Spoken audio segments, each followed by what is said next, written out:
unless a force acts on it. If an unbalanced force acts on something, you can start anything moving, even a house.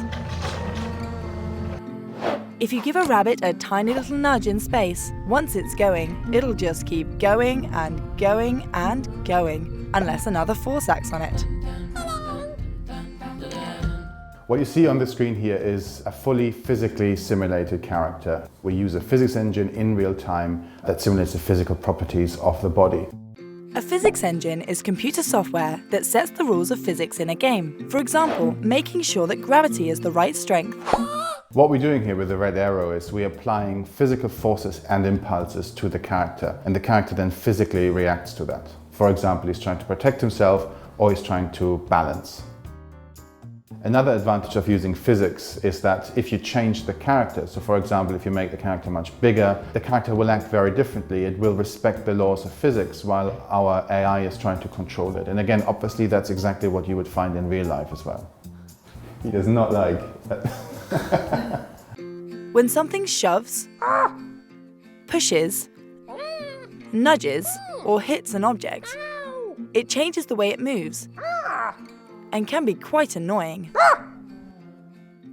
Backbreaker is an American football game that we've been working on here at Natural Motion. It's the first sports title that's fully interactive, so it's completely live, just like a real sports event would be. You don't know anymore what's going to happen whilst you play the game. Backbreaker is based on real-world physics. They've got virtual muscles that act in the same way as real muscles. I mean, what is special about using physics in computer games is that it gives us the ability to model interactions that would otherwise be impossible to record or too complex for animators to create by hand. We use a real-time physics simulation to create something that is much more real. Hi, I'm Matthew Best. I'm the Euphoria producer here on Backbreaker and the head of technology production for Natural Motion. A physics engine is about building your atomic components of your simulation. If you can simulate a ball bouncing off a plane, you can simulate a bullet bouncing off a wall. If you can build a wall, you can build a house. And if you can build a house, then you can build a whole city. And you don't need to worry that 2 miles down the road in that city, bullets aren't working. You've got a physics engine, it should be fine.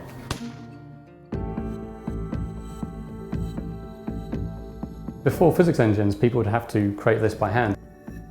Each interaction would be lovingly crafted by an animator or would be recorded by an actor in a mocap suit. But if you look at the complexity of all these interactions going on here, it's just impossible to imagine how many animations it would take to make that look good. We don't animate someone stretching out his arm, we teach a person how to extend an arm in a way that complies with real-world constraints and biomechanics. If you've got control of a physics engine, you can create all sorts of alternative physical worlds. You can explore low gravity, high gravity, different sorts of frictions. It's good fun to explore.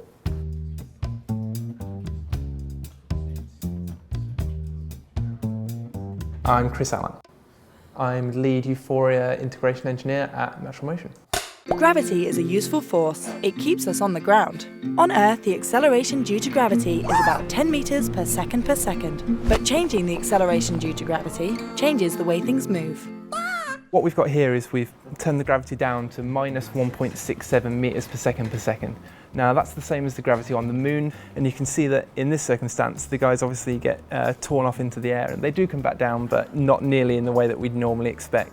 We've really started to abuse physics now. We've turned gravity right off. Here we see some poor guys that really don't know what's going on, and they're effectively now playing in space.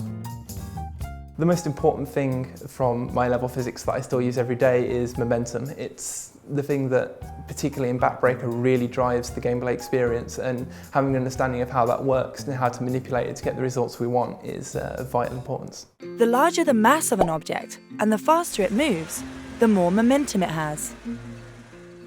Momentum is the mass times the velocity. Velocity is speed in a particular direction. And in this case, we've made him weigh a lot more while still maintaining the same speed that he was before. So that has increased his momentum by more than tenfold. If we set the guys to be the exact same mass, as soon as they collide into each other, they cancel each other out, and all that will happen is you'll get a tackle where both guys will just fall to the ground in the exact same place.